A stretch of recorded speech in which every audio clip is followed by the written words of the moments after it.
Bonjour à tous pour ce dernier webinaire de l'année sur la méthode de Singapour avec un sujet qui est rarement traité, celui des mesures et de la géométrie. Vous allez voir qu'il y a beaucoup de choses très intéressantes à retenir. Vous êtes très nombreux à vous être inscrits à ce webinaire, donc je suppose qu'il y a beaucoup d'attentes sur ce sujet. Je vais, comme c'est maintenant mon habitude, consacrer 3 quarts d'heure à une présentation et je vous laisserai ensuite un quart d'heure enfin, je prendrai ensuite un quart d'heure pour répondre à vos questions que vous pouvez poser soit dans la rubrique et R, questions et réponses, soit dans le fil de la conversation. Euh, je vais sans plus tarder partager la présentation.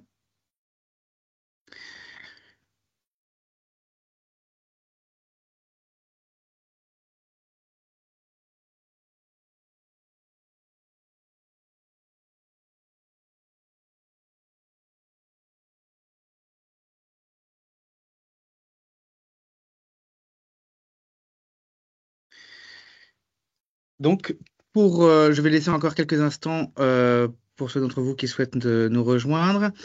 Et je vous redis bienvenue à tous. Ce début d'année a été très mouvementé.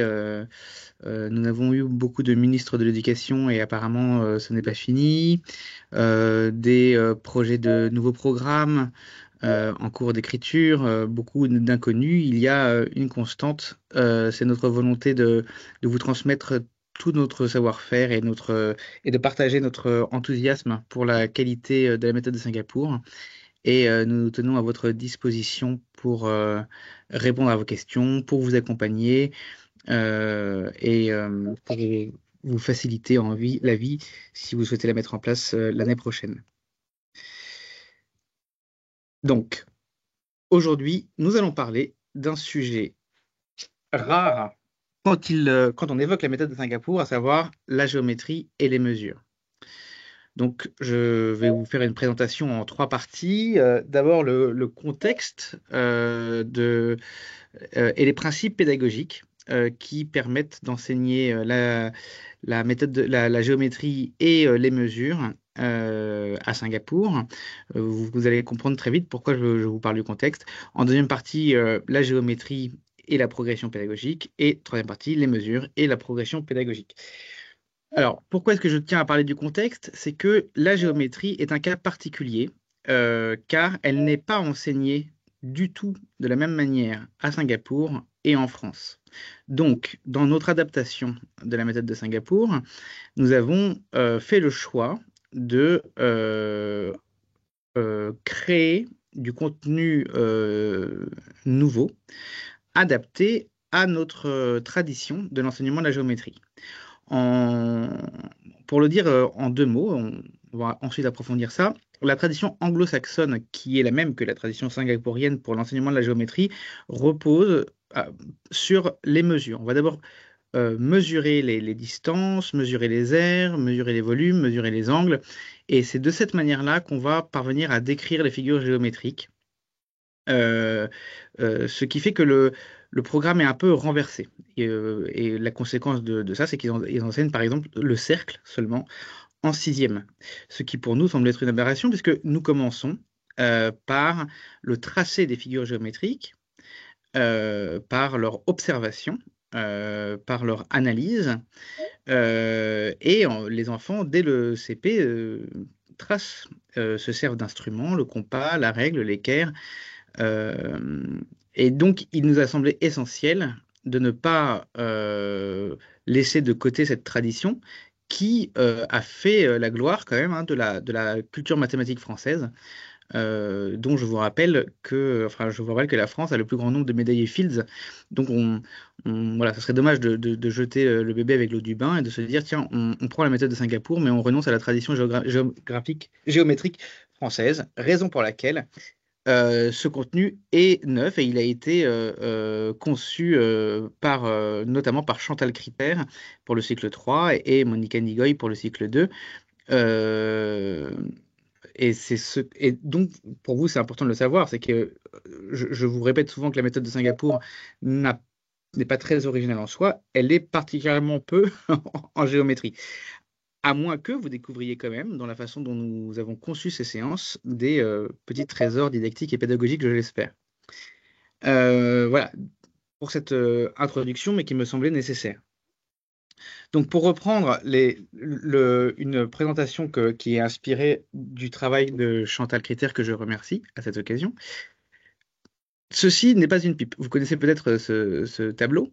Ceci n'est pas une pipe, c'est évidemment une provocation. Pourquoi ceci n'est pas une pipe? Eh bien, tout simplement parce que c'est un tableau qui représente une pipe. C'est une représentation de pipe. Et ceci n'est pas une droite. Ceci est une représentation de droite. Qu'est-ce que ça veut dire? C'est-à-dire que la géométrie euh, est aussi une science de l'abstraction. On travaille sur des représentations des objets et ces représentations sont des dessins. Et ces dessins sont forcément imparfaits. Mais elles représentent des objets qui, eux, sont parfaits. Donc nos dessins, ce sont des objets concrets, approximatifs, qui représentent des objets abstraits. Exactement de la même manière que si vous dessinez 3 points, vous représentez la quantité 3. Si vous écrivez le chiffre 3, vous représentez la quantité 3 d'une autre manière. Ce sont des représentations imparfaites d'objets idéaux. Et ces dessins nous servent à imaginer l'objet géométrique qui est représenté, pas à observer l'objet que nous avons dessiné avec son imperfection, mais à imaginer l'objet qu'il représente. De la même manière que si je reprends mon image de pipe, en fait, ici, j'imagine la pipe entièrement, et je n'imagine pas que son côté gauche. Excusez-moi pour cette introduction un peu philosophique, mais vous allez voir qu'elle est très pertinente pour la suite. Par exemple, si je pose la question, est-ce que ces deux droites se coupent? Eh bien, évidemment, si vous regardez que la représentation, elle ne se coupe pas. Vous devez, pour répondre correctement à cette question, connaître les propriétés des droites, à savoir que, qu'elles sont de longueur infinie et que donc elles se couperont forcément si nous en prolongeons le tracé. La droite, c'est ce qu'on appelle une notion première. Il faut l'accepter dans sa définition. On en a une idée intuitive qui est dans notre imagination, ou plutôt dans notre intellect, et les élèves aussi ont cette idée intuitive. Mais ça serait inutile, au niveau élémentaire, de l'enseigner en tant que tel. Vous ne pouvez pas définir une droite en donnant une définition à apprendre par cœur aux enfants de ce que c'est qu'une droite, si vous souhaitez être un minimum rigoureux. Donc, il ne faut surtout pas essayer. Il faut au contraire accepter et embrasser le fait que nous avons, et les élèves ont, une perception intuitive de cet objet abstrait. Mais aussi, d'autres objets géométriques peuvent être définis à partir de la droite. Donc c'est très important quand même de pouvoir donner les propriétés de la droite, parce que ça va permettre ensuite d'induire d'autres notions, comme le segment, la demi-droite, le point, etc.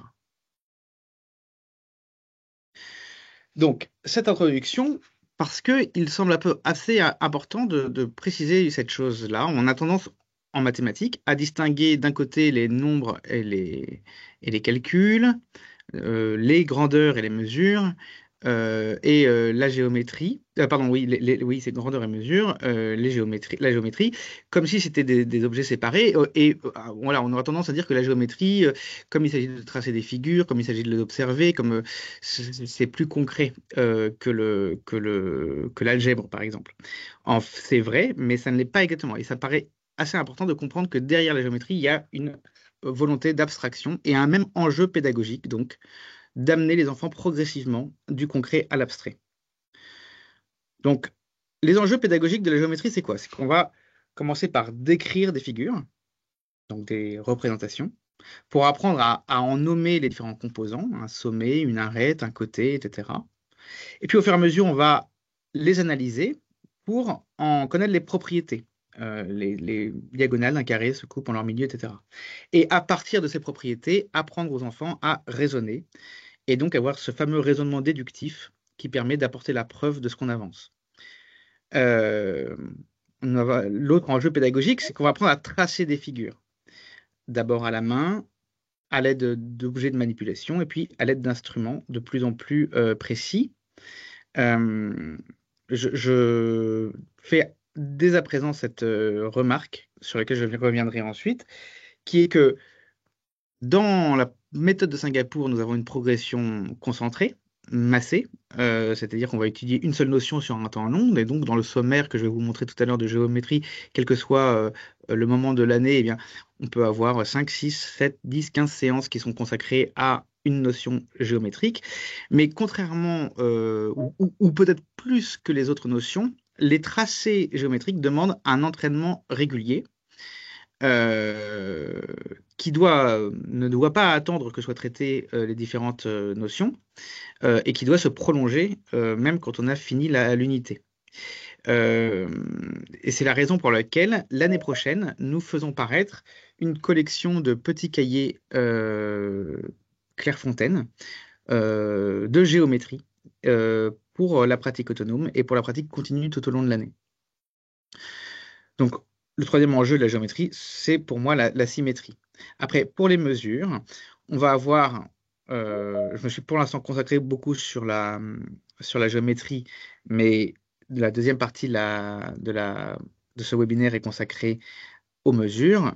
Donc, le principal enjeu pédagogique, on va dire le premier enjeu pédagogique de la notion de mesure, c'est la notion d'unité de mesure et quelles sont les propriétés d'une unité, quels sont les différents points communs entre les différentes unités de mesure et comment est-ce qu'on les formalise du concret vers l'abstrait. Évidemment, il y a les mesures usuelles. Comment est-ce qu'on va mesurer les heures, donc le temps, comment est-ce qu'on va mesurer la monnaie, comment est-ce qu'on va mesurer les masses, les longueurs, etc. Là, j'ai distingué les mesures usuelles qui font partie de la vie quotidienne, on va dire, et puis les mesures géométriques qui elles-mêmes vont permettre de euh, euh, quantifier, de caractériser les figures géométriques qui auront été étudiées dans les unités de géométrie. Tout ça pour dire que, encore une fois, cette distinction entre les différents domaines du programme sont pertinentes, hein. Il y a certaines notions qui sont propres à la géométrie, certaines notions qui sont propres au calcul, etc. Certaines notions qui sont propres à la notion de mesure et d'unité de mesure. Mais néanmoins, il y a une porosité entre ces domaines et on va évidemment, au fur et à mesure qu'on va avancer dans les années, utiliser les notions de mesure pour décrire des objets géométriques, utiliser les calculs pour les quantifier de façon de plus en plus fine. Mais j'y reviendrai tout à l'heure plus en détail. Donc la méthode pédagogique, ça ne va pas vous surprendre, c'est comme d'habitude du concret à l'abstrait. Donc on va partir toujours de situations de la vie courante. On va utiliser des objets de manipulation, des tangrammes, des géoplans, du papier pointé. On va plier, on va aligner, on va faire toutes sortes d'objets d'activités de manipulation. Et puis, avant de tracer à l'aide d'instruments, on va d'abord tracer à la main et je vais détailler la raison pour laquelle c'est si important plus tard. Et puis, deuxième principe, qui lui aussi ne va pas vous surprendre, enseignement explicite et concentré. C'est-à-dire que chaque séance va se faire selon la fameuse séquençage, enfin, cette fameuse pratique de classe. Je fais un exercice devant vous à voix haute, nous faisons tous ensemble et ensuite vous faites seul. Et puis, on va avoir des unités qui vont se prolonger dans le temps, une notion avant de passer à la suivante. L'idée, c'est vraiment d'explorer, je sais pas moi, le tracé des figures à fond avant de passer à une autre unité. Et puis, la pédagogie de la preuve, là, qui est particulièrement vraie enfin, elle est vraie. Par exemple, si vous prenez en numération les additions posées avec retenue, les soustractions posées avec retenue, vous allez avoir toujours la possibilité pour l'enfant, grâce à la manipulation, grâce à la visualisation, de compter, recompter et savoir où il s'est trompé. C'est ce que j'appelle la pédagogie de la preuve. Et c'est particulièrement vrai en géométrie, puisqu'on va toujours demander aux élèves pourquoi. Pourquoi c'est comme ça? On va toujours lui apprendre à raisonner, donc à démontrer, à déduire. Et aussi en mesure, vous allez voir que on va faire comprendre aux enfants pourquoi nous avons inventé le centimètre, le mètre, le décimètre, pourquoi nous avons inventé le gramme, le kilogramme, et en leur faisant faire eux-mêmes le chemin de la découverte de l'unité de mesure. Alors, j'ai fini sur les principes généraux d'enseignement, et maintenant je vais m'attarder un petit peu sur la progression en géométrie. Alors, l'idée là, c'est pas de regarder tout ceci en détail, c'est juste de balayer les progressions, voir que d'année en année, on va retrouver les mêmes unités selon une progression spiralaire, mais avec à chaque fois une légère évolution. Je précise que dans ce webinaire, je ne traiterai pas certaines de ces unités, car le temps est compté. Donc, si vous en manifestez l'intérêt, bien sûr, je le ferai avec plaisir. Mais par exemple, je ne vais pas traiter le repérage dans l'espace. Donc là, au CP, on va voir les formes et le repérage dans l'espace. On n'a que deux unités de géométrie. Au CE1, on va voir les formes, le repérage dans l'espace, puis les tracés géométriques, hein. Les enfants, à partir du CE1, commencent à acquérir suffisamment d'agilité et d'aisance avec les instruments pour commencer à tracer des figures, ce qui est l'objet d'un enseignement explicite. Au CE2, on va introduire la notion de symétrie, puis on va reprendre les formes, toujours en affinant, le repérage dans l'espace et les tracés géométriques, en affinant les techniques de tracé. Au CM1, nous allons ajouter la notion d'angle, qui est d'ailleurs un peu un intrus dans cette histoire parce qu'il est parfois dans des unités de géométrie et parfois dans des unités de mesure, hein. Preuve à quel point ces notions sont un petit peu ambiguës. En tout cas, on va prendre les angles et les droites au CM1, puis on va reprendre les figures, en introduisant les cercles notamment. À nouveau une unité de symétrie. Les solides, qui jusqu'à présent étaient traités dans les mêmes unités que les formes. C'est pour ça que là, les unités précédentes étaient nommées formes, parce qu'elles désignaient à la fois des figures et des solides. Maintenant, on distingue deux unités, figures et solides. Et puis, comme d'habitude, une unité de repérage dans l'espace. Enfin, au CM2, nous allons avoir seulement deux unités, mais qui vont tout récapituler, les figures simples et les figures complexes, qui incluent donc les solides, etc.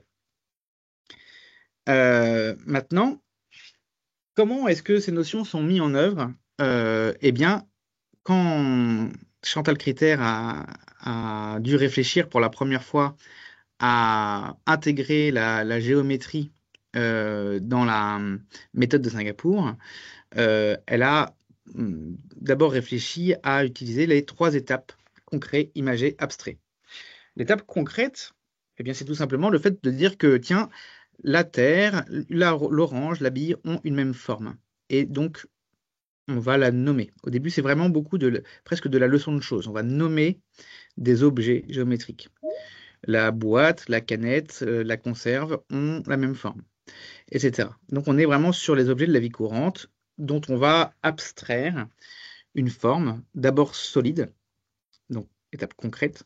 Et puis, vous voyez qu'ici, on a la forme à droite, la forme en 2D, donc ce n'est plus un solide, mais c'est une figure, donc plus abstraite que le solide, puisque non manipulable, euh, mais toujours selon le même principe de le repérer dans la vie de tous les jours.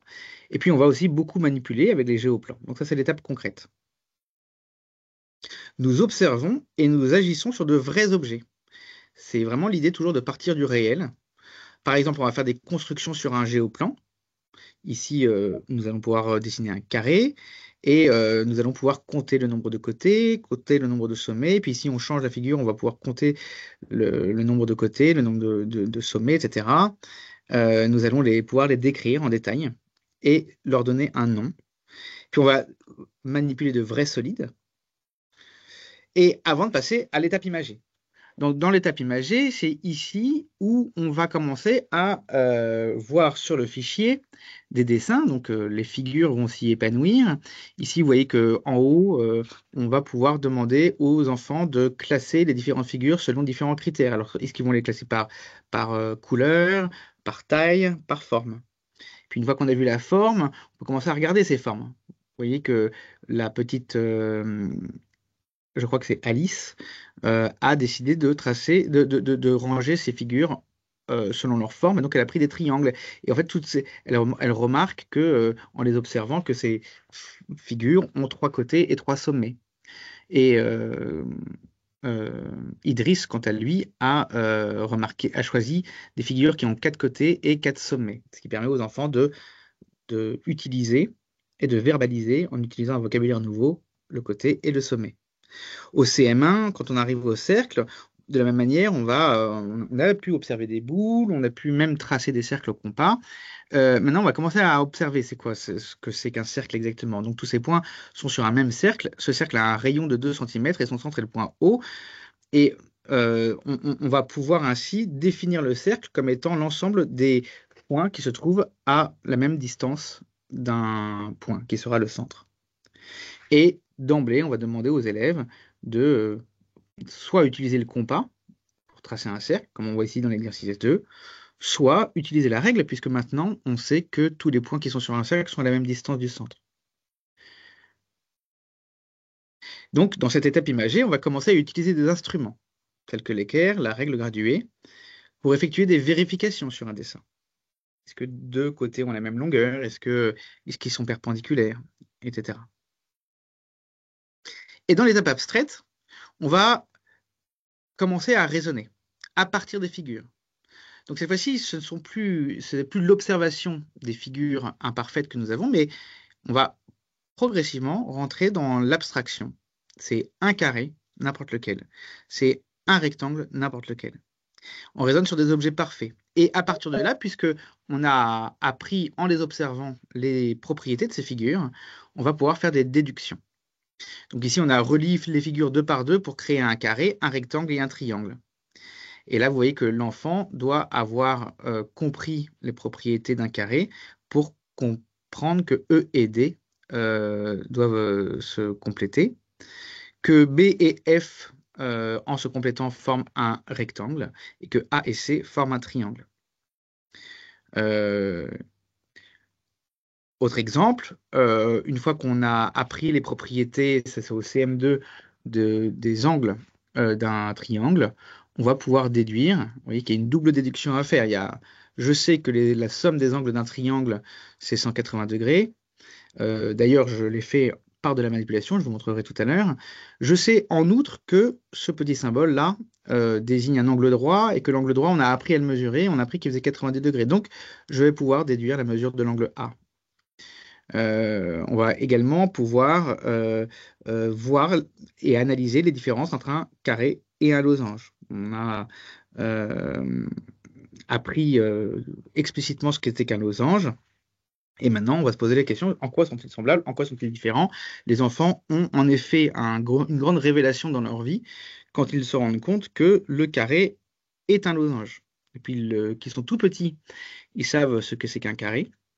Ils sont peut-être un peu plus grands quand ils apprennent le mot losange, mais pour eux, ce n'est pas du tout les mêmes objets. Un carré, c'est un carré, un losange, c'est un losange. Oui, il y a plusieurs sortes de losanges différents, mais il n'y a qu'une seule sorte de carré. Eh bien, en fait, quand on apprend à analyser les propriétés, on se rend compte qu'un carré est simplement un losange particulier dont les côtés sont deux à deux perpendiculaires. Vous voyez qu'on va ici analyser, on va prendre du temps, beaucoup de temps au CM1, CM2 pour analyser les différences enfin les différentes propriétés des solides. Le rectangle, le carré est aussi un rectangle particulier. Et puis, on va faire ces premières déductions. Il y a plein d'exemples, hein, mais j'ai pris celui-ci, par exemple. Observe la figure ci-dessous, repère les angles droits avec ton équerre, marque-les avec le symbole qui convient, puis réponds aux questions. Donc l'enfant, par l'équerre et par l'instrumentation, a pu trouver les angles droits. Il a pu en déduire que ABCD était un carré en mesurant la longueur des côtés. On lui demande où se trouve le point E, donc ça lui demande de faire éventuellement une construction supplémentaire en prolongeant la diagonale du carré pour déduire que E est le centre de la diagonale, et donc E est au centre du carré. Petite déduction qui lui permet de- sur la base de la propriété des diagonales du carré, il va pouvoir en déduire que, puisque le carré est un losange, ses euh, diagonales sont perpendiculaires, donc AE est perpendiculaire à DE, et puis par ailleurs DE est égal à AE, donc deux côtés perpendiculaires consécutifs et égaux, enfin deux côtés perpendiculaires, j'y vais y arriver, deux côtés consécutifs qui sont perpendiculaires et égaux donnent un carré. Donc voilà déjà un beau raisonnement pour une fin d'école primaire. Là, il est important de comprendre que nous avons ici une progression qui est, on va dire, didactique. Il y a aussi une progression qui est liée à ce que je vous dis, qui est également pédagogique, mais qui est du point de vue de l'enfant. Quand je vous ai dit au début que la géométrie, c'était une abstraction, et on représente par des objets imparfaits des objets parfaits. Et ça signifie que ces images parfaites sont dans notre esprit. Ce sont des images mentales dont nous avons l'intuition. Pour qui intéresse la philosophie, c'est vraiment tout l'objet de l'étude d'Emmanuel Kant. Donc, pour aider les élèves à avoir de bonnes images mentales, euh, de les maîtriser, euh, eh bien, c'est aussi l'objet d'un apprentissage. Donc, on va reprendre cette même notion, hein. Je vais redire d'une autre manière ce que je vous ai dit tout d'abord, mais ça va permettre de préciser des choses. Quand on va quand on est dans l'étape concrète, donc on va manipuler. Donc, le but de la manipulation, c'est de créer et de mémoriser des images mentales. Donc, on va manipuler de vrais objets, des tangrammes, vous voyez, qui permettent de voir en quoi les figures géométriques naturellement s'emboîtent, en quoi les angles sont consécutifs, etc. On va aussi effectuer beaucoup de pliage. Là, vous voyez ici que j'ai pris l'angle du triangle isocèle. On peut plier un triangle isocèle et constater que les angles sont égaux. On peut également découper un triangle pour constater que, pour montrer aux enfants, faute de le démontrer, pour montrer aux enfants que la somme des angles d'un triangle sont égales à l'angle plat, c'est-à-dire 180 degrés. On peut aussi travailler sur un géoplan, hein, qui permet de voir effectivement le lien entre aire et périmètre, et puis à voir que un polygone a autant de côtés qu'il a de sommets, etc. De mimer avec les mains, alors ça c'est important, c'est de toujours, en tout cas au début de l'apprentissage, mais aussi longtemps que vous le souhaitez, avant que les enfants tracent une figure, demandez-leur de le tracer avec la main, de mimer la figure avec les mains d'abord. Ça va aider à s'en faire une figure mentale, une image mentale.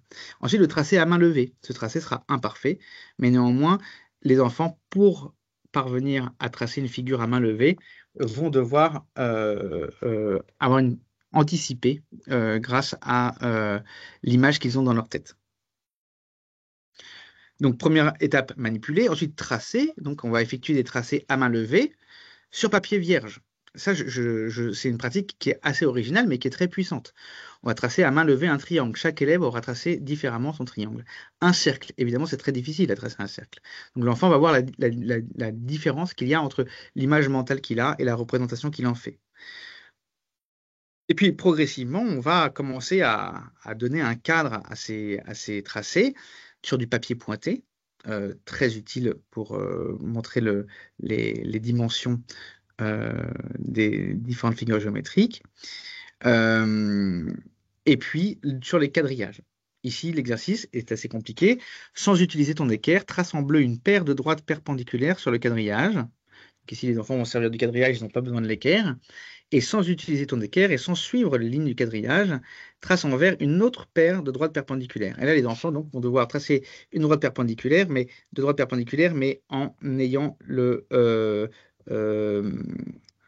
qui vont être obliques. Et donc, ils vont leur permettre, les obliger à réfléchir à la structure des angles. Et enfin, dernière étape, raisonner. Alors là, comme c'est de la pédagogie explicite, vous mettez un haut-parleur sur votre pensée. Euh, et vous demandez systématiquement, c'est-à-dire que vous faites votre exercice résolu devant les élèves, et vous demandez systématiquement aux élèves de eux également aussi mettre un haut-parleur sur votre pensée et à les challenger. Pourquoi est-ce que tu penses cela? Parce qu'ils vont devoir apporter la preuve. Deux droites sont parallèles. Pourquoi? Ça, c'est un carré, mais pourquoi? Comment est-ce qu'on peut en être sûr? Et donc, c'est vraiment la nature même de ce que j'appelais tout à l'heure la pédagogie de la preuve, et qui fait toute la beauté de la géométrie dans sa tradition française, à savoir le raisonnement déductif. Donc, dans cette figure ABCDE à 5 côtés, quels sont les deux côtés perpendiculaires l'un à l'autre? Quel côté te semble parallèle l'un à l'autre? Alors, excusez-moi, je me rends compte que je n'ai pas montré le, l'image, ce qui rend l'énoncé un peu difficile à comprendre. Mais vous voyez qu'il y a une différence entre dire que on a ici deux côtés qui sont perpendiculaires, et les enfants peuvent le savoir car il y a le marquage de la figure, avec il est indiqué dans la figure en fait qu'elles sont perpendiculaires. Donc ça, j'en ai la preuve. Quel côté te semble parallèle l'un à l'autre? Et là, l'enfant fait la différence entre ce dont il a la certitude et ce dont il a simplement l'intuition. On va aussi demander aux enfants à réfléchir. Idriss a utilisé son équerre et sa règle pour tracer la droite parallèle à la droite DE, passant par le point F. Voilà comment il a fait. Est-ce qu'il a utilisé la bonne méthode? Est-ce qu'elle fonctionne? Est-ce que ces droites sont bien parallèles? Je vais un tout petit peu accélérer pour avoir le temps de finir la présentation. Je prends ici deux exemples. Je vais passer rapidement sur la symétrie, mais dans la symétrie, on va voir cette même démarche. Étape concrète, on va passer par des pliages. Étape imagée, et là, on va aller du concret vers l'abstrait progressivement, à savoir, on va d'abord construire des figures géométriques sur un géoplan, puis sur du papier pointé et quadrillé, puis même sur papier blanc, avec une équerre et une règle graduée ou un compas. Ça, c'est au CM2, évidemment. Et puis, l'étape abstraite, elle est illustrée par cet exercice. On va demander à des enfants l'expérience mentale qui consiste à euh, trouver l'axe de symétrie d'une figure. Et imaginer qu'on plie la figure selon un axe. Vous voyez qu'ici, on a trace deux lettres majuscules qui ont un axe de symétrie verticale. Vous voyez l'effort d'abstraction que doit faire l'enfant. Autre exemple, pour passer rapidement, sur les solides, mais j'aurais pu prendre les autres domaines, mais deux exemples de progression concrète imagée abstraite, la symétrie dont je viens de parler, puis les solides. On va cocher les solides qu'on peut empiler, là, dont l'enfant doit s'imaginer s'il pourrait empiler ses jouets, s'il les avait dans sa chambre. Coche les solides que tu peux faire rouler, coche les solides que tu peux faire glisser, donc on est vraiment dans une étape très concrète. Ensuite, étape imagée, on va inciter les élèves à mettre les images 3D en 2D, donc pour en faire une représentation. Et puis, étape abstraite, observe un pavé droit plus complète. Un pavé droit à 6 faces et 8 sommets, donc on va essayer cette fois-ci de décrire un objet pour en donner les propriétés. Vous voyez qu'ici, on ne voit pas les 6 faces, on ne voit pas les 8 sommets, et pourtant, on peut les déduire de l'image mentale que nous avons construite grâce à un travail régulier et progressif.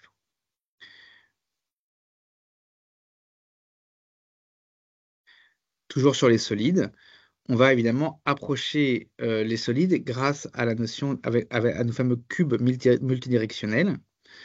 Euh, et on va avoir différentes techniques pour construire un solide dans son... Parce que c'est assez compliqué de se représenter évidemment l'espace, par définition, puisqu'il est en 3D.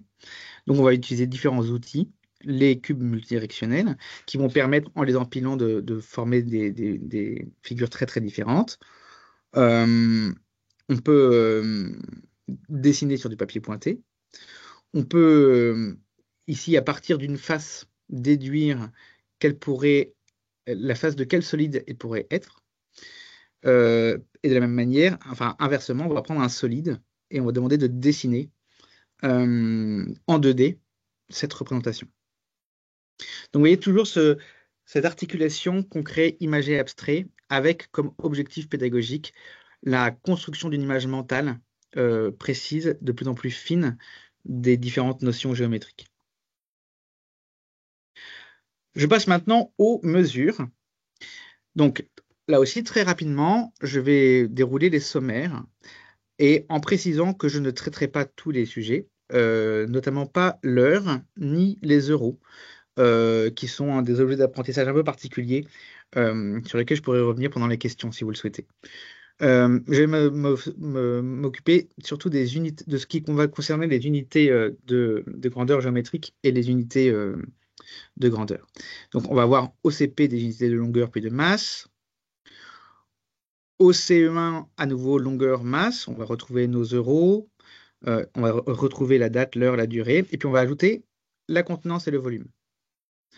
Au CE2, on va avoir à nouveau les euros. Ici, au CE2, on va récapituler toutes les mesures, à savoir les longueurs, les masses, les contenances, pour les mettre dans des situations de problème. Et puis, on va retrouver l'heure et la durée, et on va étudier cette fois-ci l'air et le périmètre. Donc, dès le CE2, on va voir l'air et le périmètre. Je vais revenir évidemment en détail juste après.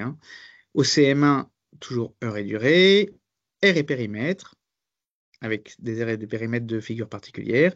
Et cette fois-ci, on introduit les volumes au CM1. Et au CM2, on va introduire les angles, cette fois-ci non plus sous l'angle géométrique, justement, mais sous l'angle de la mesure. Je vais détailler cela plus tard. Et puis, unité 8, air et périmètre, unité 13, volume. Si je vous montre ces sommaires, c'est pour que vous envoyiez la progression transversale et voir qu'il y a toujours cette progression spiralaire d'une année sur l'autre, avec à chaque fois un degré d'abstraction supplémentaire, un degré de complexité supplémentaire, mais toujours suivant les mêmes principes pédagogiques. Alors, c'est quoi la didactique de la mesure? Déjà, qu'est-ce que ça veut dire didactique de la mesure?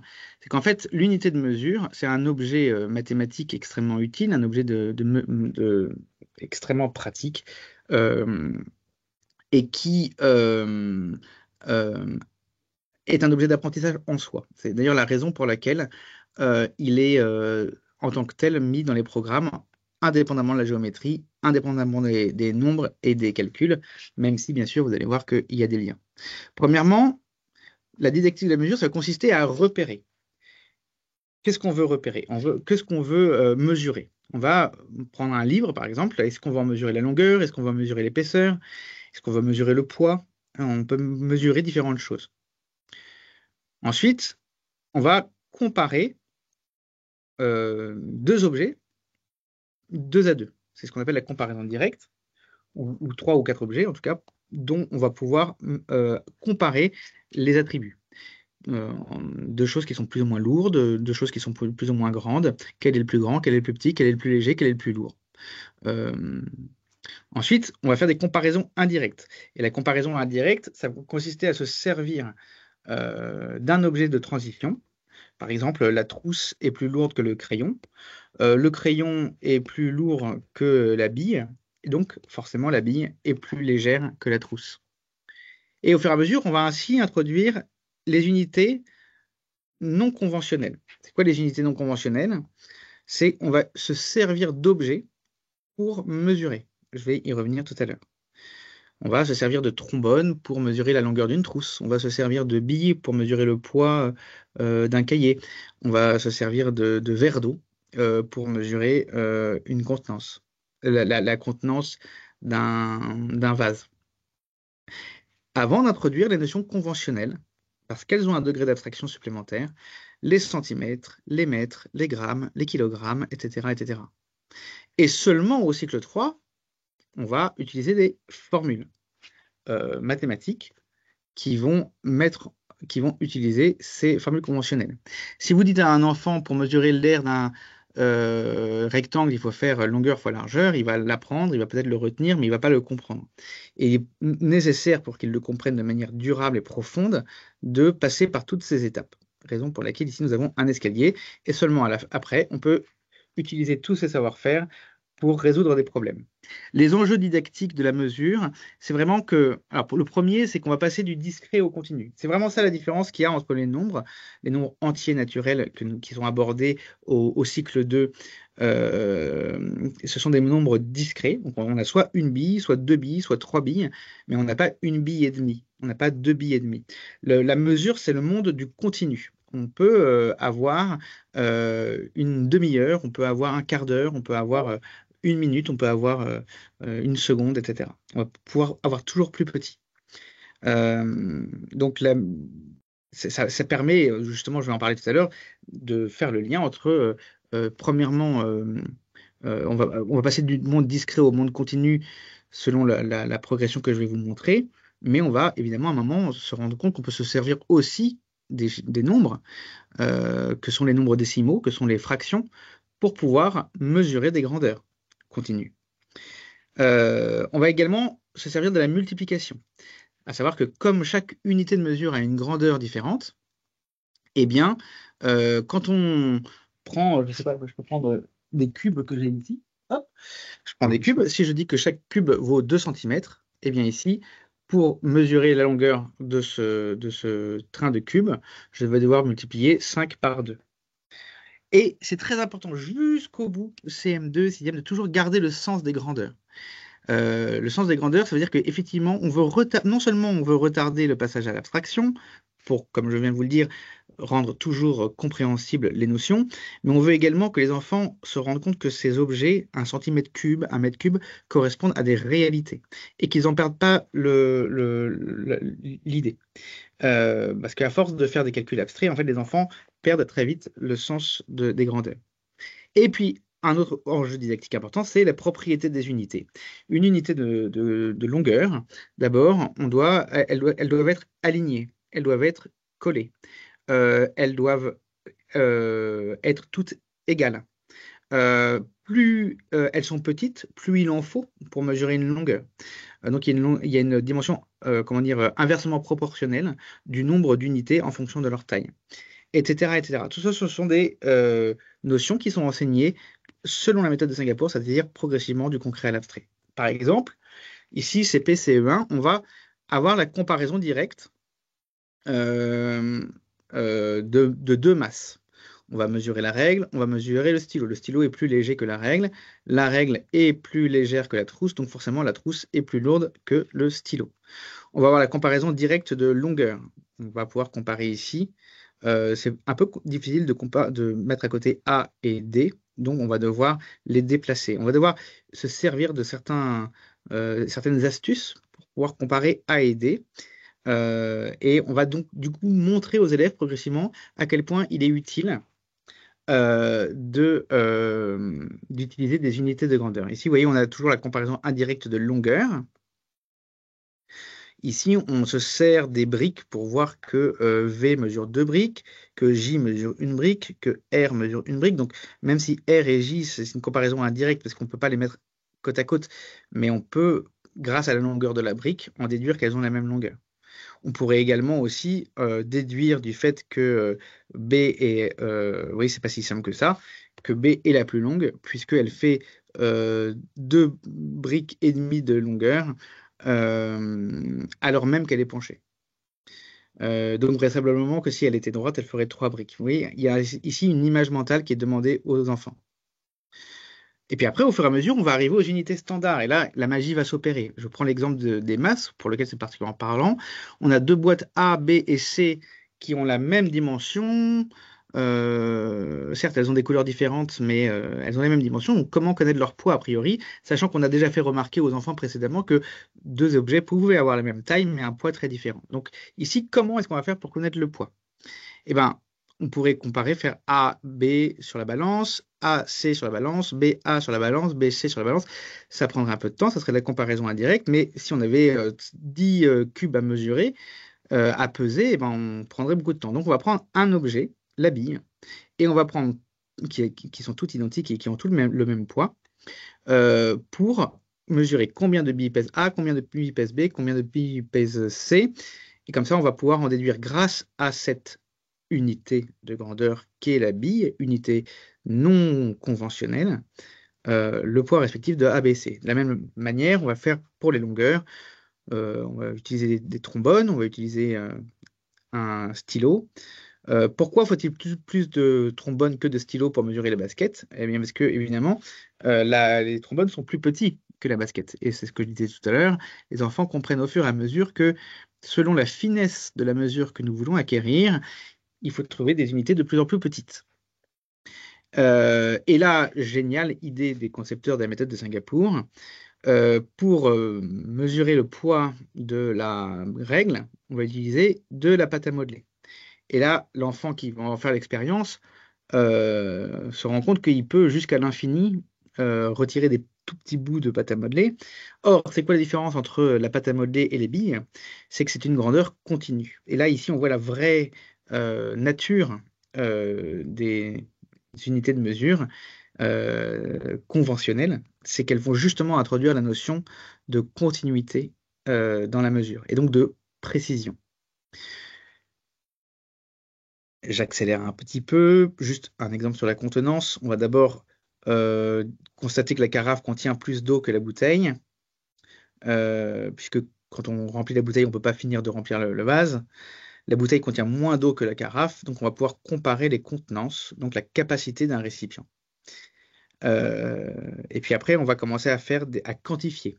Par exemple, les louches qui vont permettre de prélever de la soupe dans une casserole et de remplir une assiette ou un bol.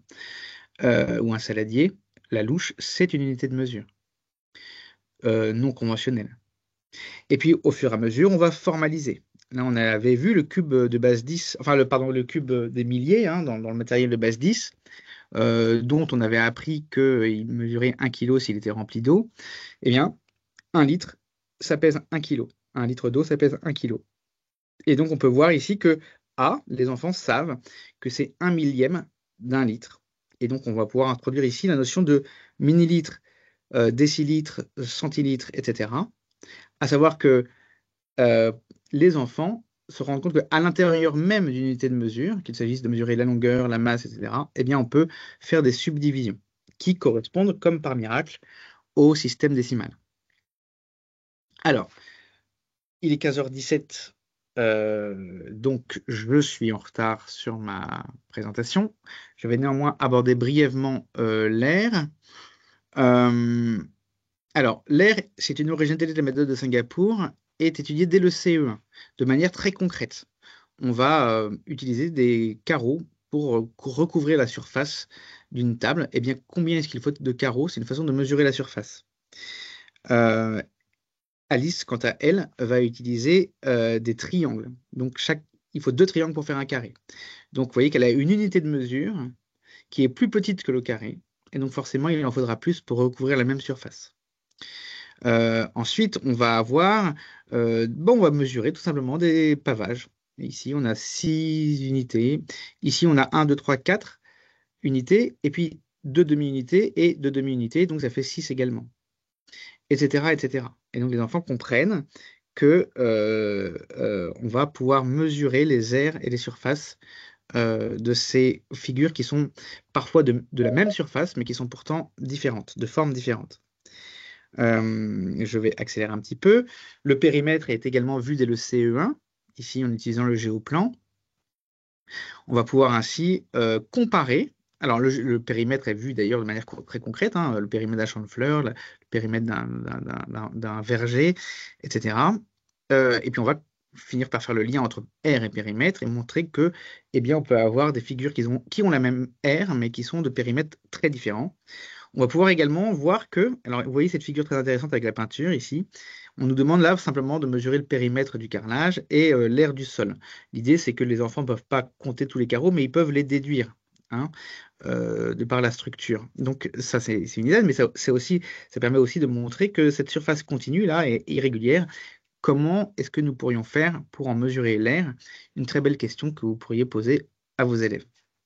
Au CM1, on va continuer à explorer les relations entre aire et périmètre jusqu'à arriver, vous voyez ici on a 9 unités, ce sont des unités carrées, et puis on va voir qu'on peut prendre des 1 demi d'unité, et donc ici la figure de S, elle a une aire de 9 demi unités. On fait le lien avec les fractions. On voit enfin en CM1 la formule du périmètre du rectangle et la formule de l'aire du rectangle. Mais vous voyez que c'est après de longues années de manipulation, d'exploration, voilà, de chaque aspect de la surface. Et puis au CM2, vous voyez qu'ici, on revient quand même à une étape très concrète. On va apprendre, et ça aussi c'est une autre originalité de la méthode Singapour, dès le CM2, l'ère du triangle. L'ère du triangle, quand c'est une formule abstraite, c'est très compliqué à retenir parce il faut l'apprendre par cœur. Mais si on l'a oublié, comment est-ce qu'on la retrouve? Ben là, vous voyez, on va montrer aux enfants, enfin vous allez montrer aux élèves, avec cette petite expérience toute simple, que si vous prenez un rectangle, vous prenez un demi-rectangle, et que vous le pliez, vous allez obtenir ici l'aire du triangle. Donc, un triangle peut toujours être associé à un rectangle, à condition qu'on l'ait découpé en carreaux, d'où l'importance d'avoir dès le début introduit la notion de quadrillage pour mesurer les ailes. Euh, Là aussi, je vais accélérer pour ne pas abuser de votre temps. De la même manière, sur les volumes, hein, on va au CM1 introduire la notion de volume sous la forme d'un cube. Les cubes qui sont très connus des enfants, les mêmes cubes multidirectionnels que nous avons ici, vont permettre de mesurer des volumes. Nous pouvons former des figures très différentes qui ont toutes 5 cubes de volume. Si vous me regardez sur l'écran, je peux ici faire plein de solides. Et les élèves aussi pourront s'amuser à comparer le nombre de solides différents qu'ils ont pu créer, qui ont toutes le même volume. Et puis au CM1, on va faire le lien entre la contenance, qui était une notion, comment dire, plus familière aux enfants, plus concrète, plus ancrée dans la vie réelle, euh, plus que le volume. Mais ici, on va dire formellement le lien qu'il y a entre un litre et un décimètre cube. Et puis, sans oublier, évidemment, toujours au CM1, il s'en passe des choses au CM1 en ce début de cycle 3, le lien entre un nouvel outil de travail qui va être les fractions décimales et les nombres décimaux en lien avec les mesures. Effectivement, ici, on se rend compte qu'à l'intérieur d'un centimètre, il peut y avoir 8 dixièmes de centimètre. Et que ces 8 dixièmes de centimètre s'appellent des millimètres et qu'on pourrait peut-être éventuellement faire encore plus petit. On va ainsi faire le lien entre fraction décimale et écriture décimale et unité de mesure. La longueur, la contenance, la masse. La longueur, la contenance, la masse. Et vous voyez ici que sur la longueur, on va abstraire de plus en plus cette notion de longueur pour pouvoir faire de nombreux calculs de mesure en plaçant des fractions et des nombres décimaux sur une ligne numérique. Et puis, je vais finir par les angles. Les angles dont je vous ai dit tout à l'heure que c'était un peu un intrus parce que je m'en étais même pas rendu compte pour être parfaitement honnête. Dans les premières années, les angles sont traités systématiquement sous l'angle dans les chapitres de géométrie. Et c'est un peu normal parce qu'on ne va pas les mesurer au début, les angles. On va simplement les observer. On va les analyser et donc ça va permettre de caractériser des figures. Donc on voit qu'ici, on a un angle droit. L'angle droit, on peut le reconnaître. Sans savoir qu'il fait 90 degrés, on peut le reconnaître. Donc on va demander aux enfants de faire des angles droits, de représenter des angles droits sur leur géoplan. Ensuite, on va, l'année d'après, au CE2, je crois, oui, c'est au CE2, montrer qu'il y a des angles droits, et puis il y a des angles qui sont un peu plus petits, il y a des angles, ce sont les angles aigus, et puis un peu plus grands, ce sont les angles obtus, et puis les angles, et que quand on tend le bras, ici, Alice tend le bras, eh bien, on appelle ça l'angle plat. Donc, toujours c'est du nommage, on va reconnaître, on va identifier par l'observation. Puis, quand on va arriver au CM1, vous allez euh, utiliser la même méthode que on a utilisée pour les longueurs, pour les masses, pour les contenances, à savoir que vous allez faire prendre conscience aux enfants qu'à l'intérieur d'un angle, qu'on peut mesurer l'ouverture d'un angle, et vous allez le faire en utilisant un gabarit. C'est-à-dire, vous prenez un angle aigu, et puis vous allez demander aux enfants combien il faut de cet angle aigu pour faire un angle droit. Combien il faut de cet angle aigu pour faire cet angle obtus. Et les enfants comprennent que comme dans n'importe quelle unité de mesure, eh bien, plus le gabarit est aigu, plus l'angle du gabarit est aigu, plus il en faut pour mesurer un angle. Donc ici, on a vraiment le point commun entre unité de mesure et angle. Et tout ça, c'est fait avant le CM2, où là, on introduit le rapporteur. Et là, le rapporteur, eh bien voilà, encore une fois, l'intelligence humaine a tout prévu. le chemin qu'a parcouru l'élève de l'intuition sensible à l'abstraction progressive. Ce chemin-là, les hommes l'ont déjà fait avant lui. Ils ont déjà inventé les centimètres, ils ont déjà inventé les kilos. Je vous encourage d'ailleurs à raconter aux élèves la création du mètre au moment de la Révolution française. C'est absolument fascinant. C'est une aventure fascinante. Et puis, ils vont donc se servir du rapporteur. Euh, et j'ai voulu préciser ça parce que je crois que c'est aussi une originalité de la méthode de Singapour. À toute fin, on voit non seulement que par découpage, on peut faire constater aux élèves que la somme des angles d'un triangle fait 180 degrés, mais également que la somme des angles d'un parallélogramme fait 180 degrés. Ou plutôt 360 degrés, hein, puisque ici on a bien 180 degrés plus 180 degrés. Voilà, j'ai fini ma présentation. Comme d'habitude, j'ai en moi le léger regret de ne pas avoir pu vous en dire plus. Euh, je vais maintenant prendre vos questions si vous en avez.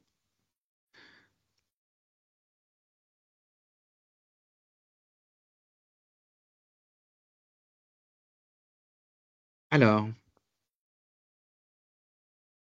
je me pose la question des traces écrites leçons avec la méthode de Singapour. Alors, c'est une question qui, si je ne me trompe, dépasse le cadre de la seule géométrie et mesure. En fait, sur la trace écrite leçon avec la méthode de Singapour, premièrement, dans le guide pédagogique, systématiquement, nous proposons des exemples de traces écrites. Euh, c'est dans la catégorie bilan, je crois, où on part du principe que l'élève formule à voix haute ce qu'il a appris, ce qu'il a retenu, ce qu'il a compris, dans un travail collectif fait avec le professeur. Moi, ma recommandation là-dessus, c'est que j'aurais tendance à dire que CP, CE1, CE2, la trace écrite est un vrai travail en soi, avec beaucoup de difficultés dans la mise en œuvre. Donc, je n'insisterai pas trop sur la trace écrite au CP, CE1, CE2.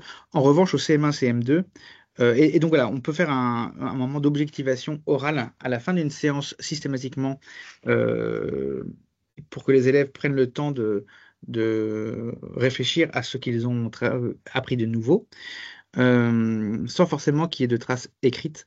La trace écrite étant réservée plutôt, selon moi, au CM1 et au CM2. Après, il y a parfois une autre acception de la trace écrite, hein, c'est simplement de dire qu'est-ce que les élèves montrent à leurs parents, qu'est-ce qu'ils ramènent à la maison, quelle est la trace écrite. Et dans ces cas-là, c'est vrai que dans la méthode de Singapour, il n'y a pas de leçon. Par la force des choses, c'est une méthode explicite. Donc, on part d'exercices modèles plutôt que de définitions formelles. Donc ici, vous avez une trace écrite par unité, qui est la phrase le bilan, ou qui récapitule tout ce que les élèves ont appris. Et vous avez aussi les encadrés j'observe, que vous pouvez utiliser comme trace écrite. Euh,